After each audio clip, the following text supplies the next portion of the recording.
Hi welcome to Sakhi family. అందరూ ఎలా ఉన్నారు? నేనైతే సూపర్గా ఉన్నాను. ఈరోజు పచ్చిరొయ్యలు మామిడికాయ కర్రీ ఎలా వండుకోవాలో చూద్దాం రండి. దీనికి ఏమేమి కావాలి, ప్రాసెస్ ఏంటి అనేది చూపిస్తాను. ఇప్పుడైతే రొయ్యలను కడిగి శుభ్రం చేసుకుని అందులో కొద్దిగా పసుపు, ఉప్పు, కారం, అలాగే కొద్దిగా నూనె వేసుకొని ఆగులు వేసుకోవాలన్నమాట. ఆగులు వేయడం అంటే అందులో వాటర్ పోయకుండా రొయ్యల్లో ఉన్న వాటర్ అంతా కూడా ఇంకిపోయే వరకు ఉడికించుకోవాలి. ఈ విధంగా చాలా బాగుంటుందండి. టేస్ట్ అయితే సూపర్గా ఉంటుంది.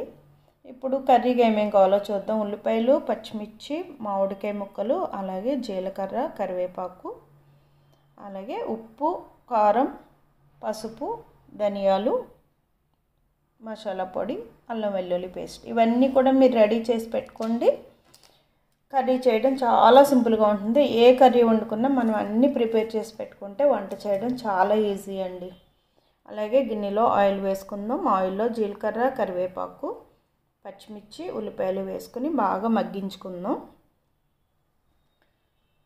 చాలా సింపుల్గా చేసుకోవచ్చు, చాలా తక్కువ ఇంగ్రీడియంట్స్తో చేసుకోవచ్చు. అలాగే టేస్ట్ నెక్స్ట్ లెవెల్లో ఉంటుంది. మామిడికాయ పులుపు ఇష్టమైన వాళ్ళకి చాలా బాగా నచ్చుతుంది అనమాట. ఇప్పుడు ఉల్లిపాయల్లో కొంచెం ఉప్పు, పసుపు వేసి ఇంకొంచెంసేపు వేయించుకుందాం. సాల్ట్ వేయడం వల్ల ఆనియన్స్ గమ్మునైతే మగ్గిపోతాయి. నా వంటలన్నీ మీకు నచ్చుతున్నాయని అనుకుంటున్నానండి. నేను ఏది చేసినా చాలా సింపుల్గా అయితే చేస్తాను, ఈజీగా అందరికీ అర్థమయ్యేలాగా. ఇప్పుడు బాగా వేగిపోయినాయి కదా ఉల్లిపాయలు. అందులో మనం ఆల్రెడీ ఆకులు వేసుకున్న రొయ్యల్ని అందులో వేసేసుకుని బాగా మిక్స్ చేసుకోవాలి. చూడండి ఎంత బాగుందో కలర్ఫుల్గానే. నాన్ వెజ్ అంటే ఆ టేస్టే వేరే కదా. నిజంగా చికెన్ కానీ, మటన్, రొయ్యలు, ఫ్రాన్స్, పీతలు ఏవైనా సూపర్ అండి. సూపర్గా ఉంటాయి. నాకు ఎక్కువ చికెన్, రొయ్యలు, పీతలు అంటే చాలా ఇష్టం. మటన్, చేపలు తక్కువ, కానీ రొయ్యల్లో చాలా వెరైటీస్ అయితే చేస్తాను. అందులో ఇది ఒక వెరైటీ అనమాట. మనం కూరకు సరిపడినంత కారం వేసుకుందాం. అలాగే ఒక స్పూన్ ధనియాల పొడి, ఒక అర స్పూన్ వరకు మసాలా పొడి, గరం మసాలా.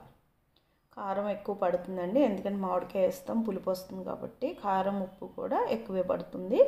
మీ టేస్ట్ని బట్టి వేసుకోండి. చూడడానికి ఎంత కలర్ఫుల్గా ఉందండి. ఈ విధంగా కూడా దింపేసుకుని మనం పక్కన పెట్టేసుకోవచ్చు. అంటే రొయ్యలు ఎగురు టైప్లో తినేయచ్చు.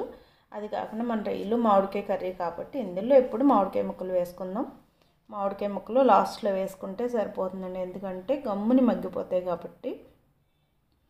ఆల్రెడీ రొయ్యలు 80% కుక్ అయిపోయినాయి. మిగతా 20% కూడా ఈ మామిడికాయతో పాటు కుక్ అయితే చాలా బాగుంటుంది. ఆ పులుపు లాక్కొని మంచి టేస్ట్ అయితే వస్తుంది. చూసారా? ఈ విధంగా ఒక 5 నిమిషాల పాటు మగ్గిన తర్వాత కర్రీకి సరిపడా ఒక గ్లాస్ వాటర్ అయితే పోసుకుందాం. మీడియం ఫ్లేమ్లో ఉడికించుకుంటే పచ్చిరొయ్యలు మామిడికాయ కర్రీ సూపర్గా రెడీ అయిపోతుందండి. టేస్ట్ అదిరిపోతుంది. మీకు ఎవరికైనా తెలియకపోతే కనుక ఖచ్చితంగా ట్రై చేసి చూడండి, మీకు కూడా నచ్చుతుంది. నా వీడియో చూస్తున్న ప్రతి ఒక్కళ్ళు కూడా తప్పకుండా లైక్ చేయండి, మీ ఫ్రెండ్స్కి, ఫ్యామిలీకి షేర్ చేయండి. అలాగే తప్పకుండా సబ్స్క్రైబ్ చేసుకోండి. మీరు ఇలా సపోర్ట్ చేస్తూ ఉంటే నాకు వచ్చిన ప్రతి వంటకంతో కూడా వ్లాగ్స్, మా టెంపుల్స్ కానీ, టూరిజం ప్లేస్లు కానీ అన్నీ కూడా వీడియోస్ రూపంలో మీ ముందుకు తీసుకొస్తాను. చూసారా? ఇప్పుడైతే వేడి టేస్టీ రొయ్యలు మామిడికాయ అయితే రెడీ అయిపోయిందండి. సూపర్ అంటే సూపర్గా ఉంది. మంచి స్పైసీగా, పులుపుగా, అలాగే వేడిగా కూడా ఉంది. వేడి అన్నంలో ఈ కర్రీ వేసుకొని తింటే అద్దిరిపోతుంది అనమాట. మీరు కూడా తప్పకుండా ట్రై చేయండి. నా వీడియోస్ చూసే వాళ్ళందరికీ కూడా నోరు ఊడిపోతుందని అనుకుంటున్నాను. కూర అలా చూస్తూ ఉంటే నాకు కూడా అలాగే ఉంది.